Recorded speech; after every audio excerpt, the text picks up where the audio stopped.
បាទជំរាបសួរពុកម៉ែបងប្អូនបាទសុខទុក្ខយ៉ាងណាហើយបងប្អូនប្រជាកសិករធ្វើដំណាំស្រូវបាទហើយនេះជាទស្សនវិជ្ជាស្រែរបស់ខ្ញុំដែលខ្ញុំពីដើមខ្ញុំធ្វើស្រែថតសកម្មភាពខ្លះទុកចែកជូនបងប្អូនទស្សនាហើយស្រូវនេះខ្ញុំថតមកខ្លីៗបងប្អូនយើងកាត់ខ្លីៗធ្វើលក្ខណៈជាវីដេអូសម្រាប់បងប្អូនទស្សនាតើការផលិតចេញជាស្រូវបានចេញជាអង្គតើទៅធ្វើរបៀបណាខ្លះទៅបានចេញមកជាអង្គបាទហើយថ្ងៃនេះខ្ញុំរៀបរាប់ពីដំណាក់កាលមួយឲ្យជូនបងប្អូនទស្សនាក៏ដូចជាស្ដាប់ក្នុងការផលិតធ្វើយ៉ាងណាឲ្យបានចេញទៅជាអង្គបាទ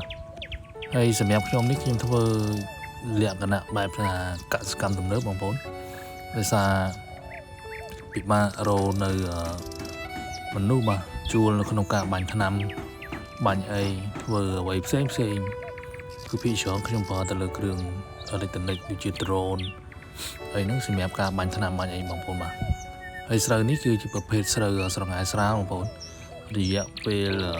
3ខែកន្លះហើយនឹង3ខែទៅហើយដោយសារទឹកដិតដល់វាជាទុំតាមដំណាក់កាលស្រូវរបស់នេះផងដែរបងប្អូនបាទហើយបងប្អូនគឺជាក់ស្ដែងហើយស្រូវនេះខ្ញុំច្រូតឆ្នាំទៅខ្ញុំធ្វើបានតិច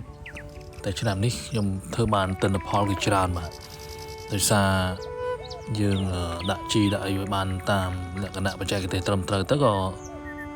បានពូជបានស្រូវច្រើនបងប្អូនក៏អ្វីដែលគាត់សង្កត់នោះគឺតម្លៃបាទគឺមិនសមស្របទៅនឹងស្រូវដែលយើងបានច្រើនហើយដូចឆ្នាំទៅយើងបានស្រូវតិចតែតម្លៃគ្រាន់តែឆ្នាំនេះស្រូវបានច្រើនតែតម្លៃមិនច្រើនបាទគឺ1គុណ2បាទហើយឆ្នាំនេះស្រូវខ្ញុំប្រហែលដូចជា5ហិកតានេះខ្ញុំធ្វើ5ហិកតានេះច្រូតបានច្រើនបងប្អូនបានរហូតដល់24ធុងបាទ24ធុងយើងគុណទៅវាជិត30តោនណាបងប្អូនបាទច្រើន30ជាងឯងមួយធុងវាច្រើនណាស់បងប្អូនមួយធុងវា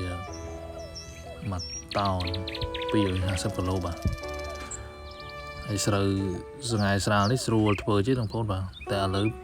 បងប្អូនប្រជាកសិករនៅម្ដុំខ្ញុំហ្នឹងឥឡូវគាត់សម្រុកភាគច្រើនគាត់ធ្វើសែនកាអូបបាទគេហៅសែនកាអូប01របស់ពូជក្នុងស្រុករបស់យើងបាទហើយឥឡូវនេះគាត់ចាប់ផ្ដើមធ្វើបដាតែខ្ញុំនៅធ្វើសង្ហាយនេះខ្លះធ្វើសែនកាអូបខ្លះបាទដើម្បីកុំឲ្យថាតម្លៃបានហើយយើងចោលអានេះតែនេះយើងមិនចោលទេបងប្អូនបាទដោយសារយើងចង់ដឹងមើលថាយើងផ្ទៀងផ្ទាត់ទៅតើនៅពេលដែលស្រូវសែនកាអូបហើយនឹងសង្ហាយស្រាលនេះយើងធ្វើទៅតើវាមានលក្ខណៈពុះដល់ដោយសារសង្ហាយស្រាលវាស្រួលធ្វើជាងសែនកាអូបបាទហើយសម្រាប់រដូវនេះយើងធ្វើនេះគឺរដូវវានៅមានទឹកភ្លៀងច្រើនហើយវាចុះត្រជាក់អញ្ចឹងសម្រាប់ស្រូវសែនកាអូបគឺពិបាករៀងទប់ទល់តិចបងប្អូនបាទដោយសារវារោគបាទអញ្ចឹងเราទៀមទីឲ្យបងប្អូនប្រជាកសិករហ្នឹងត្រូវតាមដានមើលយ៉ាងដិតដល់បាទហើយជាពិសេសចុះថ្នាំបន្តិចបងប្អូនបាទហើយបងប្អូនឃើញជាក់ស្ដែងនេះគឺជាស្រូវរបស់ខ្ញុំច្រូតបាទថ្ងៃចុងក្រោយឃើញថាក្របល្អស្ងួតហ្មងដោយសារកណ្ដឹងខ្ជុំហើយបងប្អូនបាទអរគុណបងប្អូនសម្រាប់ការតាមដានទស្សនា